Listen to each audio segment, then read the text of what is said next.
अगर आपके पास कोई ऐसा क्वेश्चन आ जाए जिसमें मियोसाइट में क्रोमोसोम का नंबर और डीएनए का अमाउंट दे रखा है और आपसे पूछा जाए कि एक सर्टेन स्टेज के ऑफ मियोसिस के बाद कितने क्रोमोसोम के नंबर और कितना डीएनए का अमाउंट होगा, तो उस क्वेश्चन को कैसे करना है। तो बेटा पहले तो ये सीक्वेंस याद रखना है। सबसे पहले इंटरफेज, देन G1S G2, उसके बाद meiosis 1, karyokinesis, prophase 1, metaphase 1, anaphase 1, telophase 1, उसके बाद साइटोकाइनेसिस, उसके बाद interkinesis, meiosis 2, karyokinesis, prophase 2, metaphase 2, anaphase 2, telophase 2 and last में आ जाएगा साइटोकाइनेसिस। ठीक है, क्रोमोसोम का नंबर किस तरीके से चेंज हो रहा है बेटा, देखो सबसे पहले इंटरफेज में 2n, G1 में 2n, S में 2n, G2 में 2n, prophase 1 2n, metaphase 1 2n, anaphase 1 2n, telophase 1 2n, after cytokinesis of meiosis 1 n।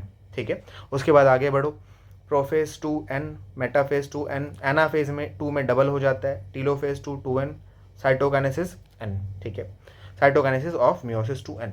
उसके बाद डीएनए का अमाउंट देखो बेटा, interphase 2c, G1 2c, S phase 4c double हो जाता है, G2 4c, उसके बाद prophase 1 4c, metaphase 1 4c, anaphase 1 4c, telophase 1 4c and cytokinesis of meiosis 1 के बाद 2c।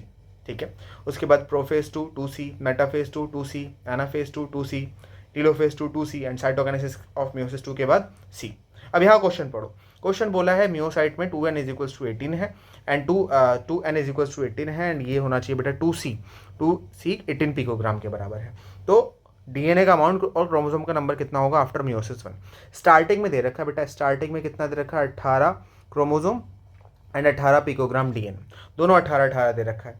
अब मियोसिस 1 के बाद देखो बेटा, मियोसिस 1 कंप्लीट होती है किसके बाद, साइटोकाइनेसिस कंप्लीट होने के साथ। साइटोकाइनेसिस ऑफ मियोसिस 1 जैसे ही कंप्लीट होगा, साइटोकाइनेसिस ऑफ मियोसिस 1 जैसे ही कंप्लीट होगा वैसे ही मियोसिस 1 कंप्लीट हो जाती है। तो यहाँ पे मियोसिस 1 कंप्लीट होने के बाद क्रोमोसोम का नंबर आधा हो गया और डीएनए का अमाउंट बेटा जो स्टार्टिंग में था वैसा ही है।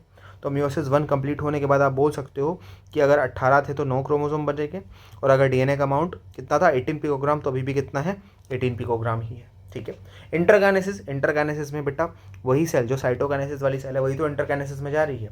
तो यहाँ पर भी क्रोमोसोम का नंबर कितना होता है n, डीएनए का अमाउंट कितना होता है बेटा 2c, कोई डीएनए का रेप्लिकेशन इस टाइम पे नहीं हो रहा होता है। ठीक है, तो यहाँ पर कितना रहेगा सेम 9 एंड 18।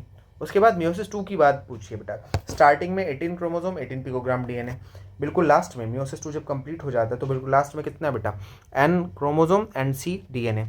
n क्रोमोसोम का मतलब कितना क्रोमोसोम बेटा 9 क्रोमोसोम, c डीएनए का मतलब कितना 2c का आधा कर दो, 18 अगर 2c था तो c कितना हो जाएगा 9, तो 9 पिकोग्राम ही डीएनए बचेगा। तो इस तरीके से आपको ये वाला क्वेश्चन करना है।